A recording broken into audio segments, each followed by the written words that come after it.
Ketua Pilihan Pemirsa Otoritas Jasa Keuangan menjemput baik optimisme Bursa Efek Indonesia menargetkan indeks harga saham gabungan dapat menembus level 8.000 pada Agustus 2025. OJK menyatakan optimisme tersebut sejalan dengan perbaikan kinerja emiten, stabilitas ekonomi, dan peningkatan daya saing perusahaan-perusahaan tercatat.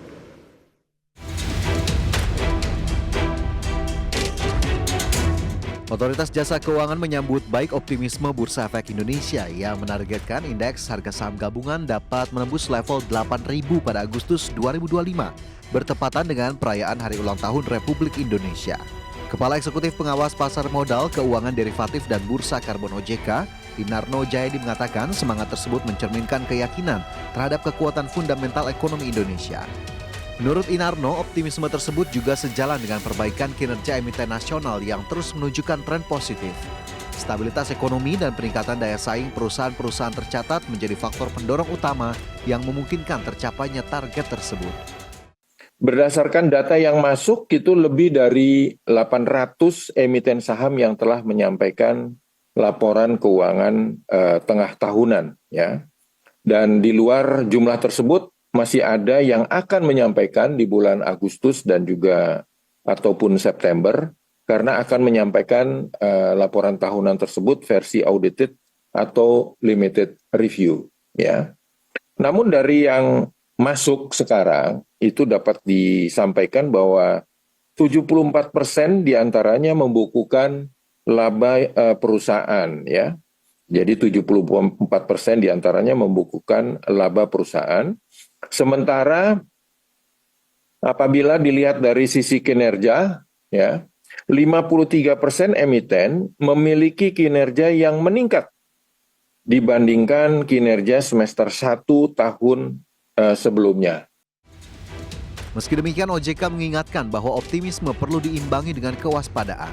Pasar saham memiliki dinamika tinggi sehingga sentimen dan faktor eksternal bisa memberikan pengaruh besar dalam waktu singkat. Adapun sebelumnya, Bursa Efek Indonesia optimistis terhadap potensi indeks harga saham gabungan menembus level 8.000 di tengah tren penguatan dalam beberapa pekan terakhir. Direktur Perdagangan dan Pengaturan Anggota Bursa BEI, Irfan Susandi menilai sektor perbankan bisa jadi pendorong IHSG karena sejauh ini pergerakan saham perbankan masih relatif terbatas. Irfan juga menyoroti kinerja IHSG yang menunjukkan tren positif dalam beberapa minggu terakhir. Faktor eksternal seperti kepastian tarif juga turut memberikan dorongan terhadap pasar saham. Sementara itu terkait prospek IHSG di Agustus 2025, Head of Research Kiwum Sekuritas, Lisa Camelia Suryanata menilai masih ada peluang rebound teknikal dalam 2 pekan terakhir Agustus. Meskipun tekanan eksternal masih ada seperti resiko perlambatan global akibat dampak tarif dan tensi geopolitik regional, IHSG relatif defensif dibanding bursa regional lain. Selain itu, Agustus juga menjadi puncak rilis kinerja emiten periode semester 1 2025. Lisa menilai ada potensi kejutan positif dari sektor perbankan, telekomunikasi, dan tambang logam mulia. IHSG diproyeksikan akan bergerak dalam kisaran 7.240 hingga 7.500 di Agustus 2025. Dari berbagai sumber, IDX Channel.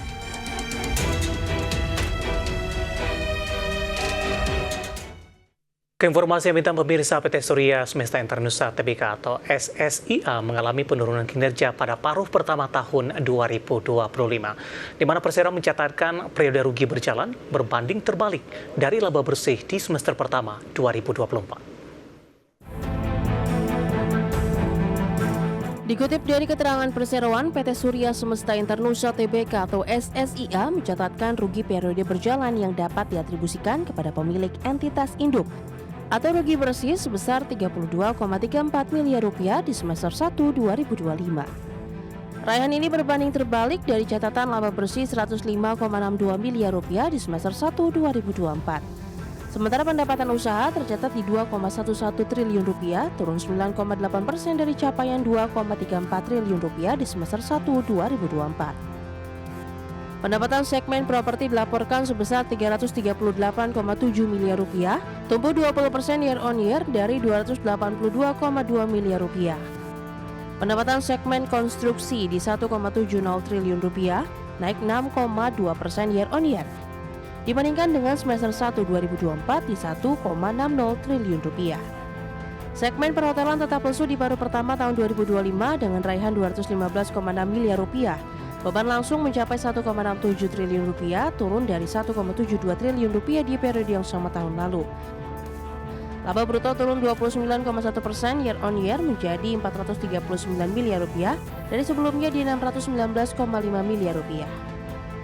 Dari sisi neraca per 30 Juni 2025, perseroan punya total aset 11,27 triliun rupiah. Total liabilitas perseroan 3,39 triliun rupiah di akhir Juni 2025. Posisi kas perusahaan 1,68 triliun rupiah, turun 23,4% year on year dari 2,18 triliun rupiah di akhir 2024. Lalu utang berbunga di 1,32 triliun rupiah, naik 32,1% year on year dari 1 triliun rupiah di semester 1 2024. Berbagi sumber, IDEX Channel.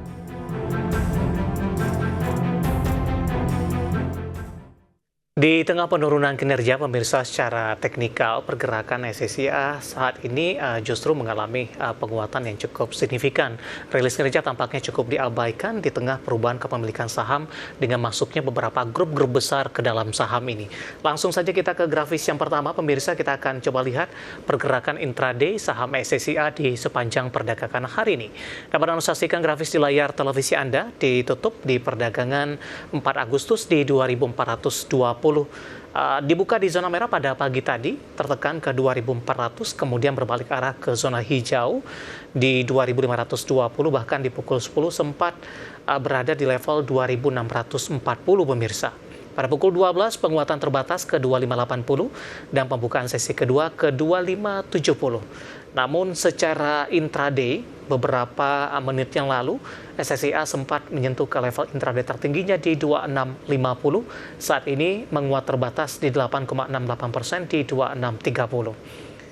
Kita beralih ke grafis selanjutnya pemirsa, pergerakan saham SSIA dalam 6 bulan terakhir sudah mengalami penguatan yang cukup signifikan.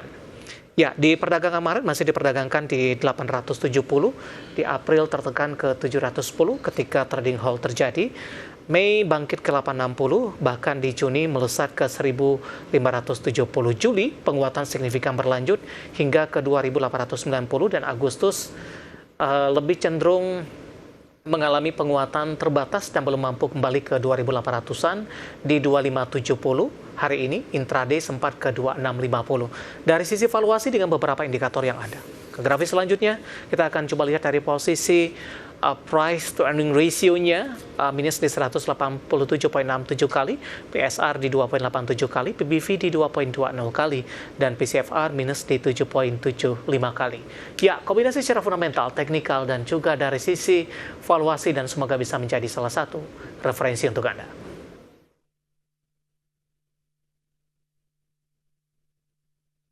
Kita akan jeda kembali dan tetap di tempat Anda. Setelah ini kita akan review jalannya perdagangan di sepanjang hari ini. Kami akan segera kembali sesaat lagi.